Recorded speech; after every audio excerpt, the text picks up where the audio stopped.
알기 쉬운 생활 법령부터 시작해 보도록 할게요. 얼마 전 이 가수이자 배우로 활동하던 설리 씨가 꽃다운 나위에 이 세상을 등지는 안타까운 일이 있었죠. 이 얼마 지나지 않아서 논란이 된 일이 있었습니다. 바로 소방 당국의 내부 문서 유출 사건인데요. 오늘은 이 고 설리 씨 사건과 관련해서 소방 당국 내부 문서 유출 사건에 대해서 이야기를 좀 나눠보도록 하겠습니다. 고 설리 씨 사망 사건 이후에 동향 보고서가 유출이 돼서 소방 당국이 대국민 사과까지 하는 일이 벌어졌었습니다.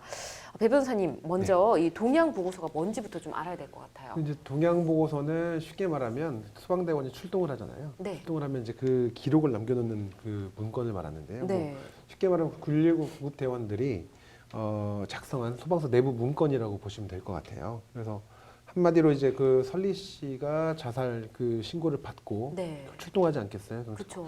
출동했을 때 접수한 시점부터 자택에 도착해서 구급차로 실어서 병원으로 갈 때까지 네.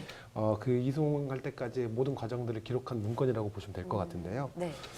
유출된 문건에는 설리의 사망 사실 여부, 그리고 사망 일시, 주소 등의 내용들이 있었다고 합니다. 그랬군요. 이거 내부 문건을 다른 사람도 아닌 소방당국 관계자가 유출을 해서 더 논란이 됐었습니다. 그렇죠? 예, 맞습니다. 그 소방당국 관계자가 설리 동향 보고서 문건을 촬영하고 이를 동료에게 전송한 것으로 이제 유출이 시작된 것인데요. 그 전송받은 동료는 이 문건을 다시 SNS 등으로 이제 유포를 하기 시작하면서 걷잡을 수 없이 퍼져나갔습니다. 이후 해당 소방당국 관계자는 대국민 사과를 했고 해당 그 지원 2명은 이제 직위해제 징계를 받았다고 합니다. 그랬군요. 있어서는 안 될 일이 좀 벌어진 것 같습니다. 너무 안일하게 생각한 게 아닌가 싶은데 이 내부 문서는 비밀 문건으로 좀 알고 있습니다. 특히나 119나 소방 당국 문서는 더 그랬을 것 같은데 이런 문건을 유출할 때 법적으로 어떤 처벌을 받게 되는지 저희가 좀 알아보도록 할까요? 네, 일단 그 비밀이라는 가정하에 네. 비밀이라는 가정하에 말씀을 드리면 공무원이 그 직무상 알게 된 내용을 유포했을 때는 네. 공무상 비밀누설죄가 성립을 하거든요. 네. 그러니까 공무원 또는 공무원이었던 자가 법령에 의한 직무상 비밀을 누설할 때에는 2년 이하의 징역이나 금고 또는 5년 이하의 자격정지에 처하도록 되어 있습니다. 네. 네. 그래서 이제 여기서 이제 법령에 의한 직무상 비밀이라는 것은 반드시 뭐 국가 안보나 외교 뭐 이렇게 법령에서 기밀로 규정한 사항 외에도 네. 객관적인 입장에서 봤을 때 외부로 유출돼서는 안 되는 내용들도 다 직무상 비밀로 보시면 되거든요. 네. 네. 그렇기 때문에 이 사안 같은 경우도 내부 문건이 비밀에 해당한다면 그 처벌을 받을 수도 있을 것 같고요. 예. 이제 공무상 비밀누설죄라는 것은 그 비밀 자체를 보호하는 것은 아니고 네.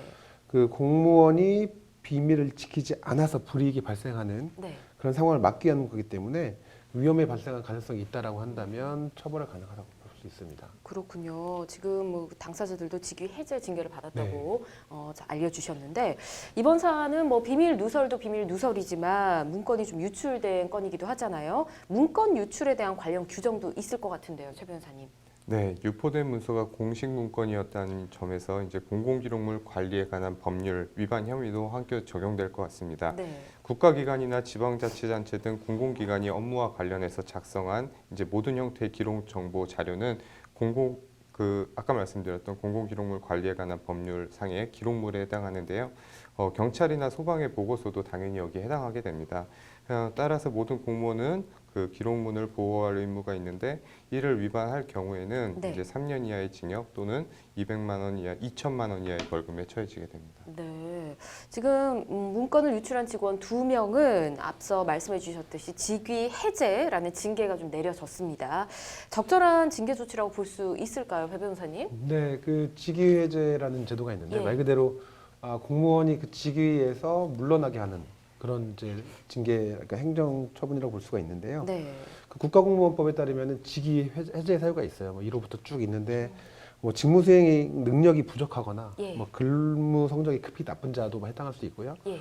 이 사안처럼 뭐 형사 사건으로 기소된 자라든지 아니면 뭐 공무원법에 정해진 징계를 받아가지고 징계가 그 징계 의결이 요구 중인 자들 이런 네. 사람들한테 직위 해제 처분할 수가 있는데요.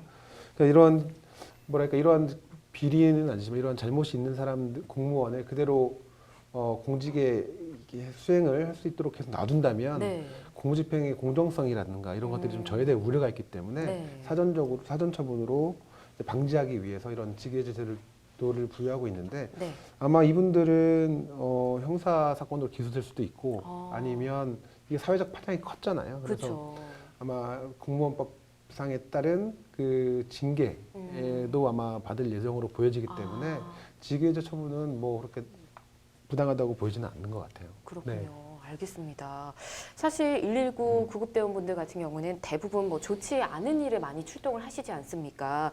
그렇기 때문에 그분들이 작성하는 이 동향 보고서는 관련된 가족이나 지인들에게는 정말 마음 아픈 기록일 수도 있습니다.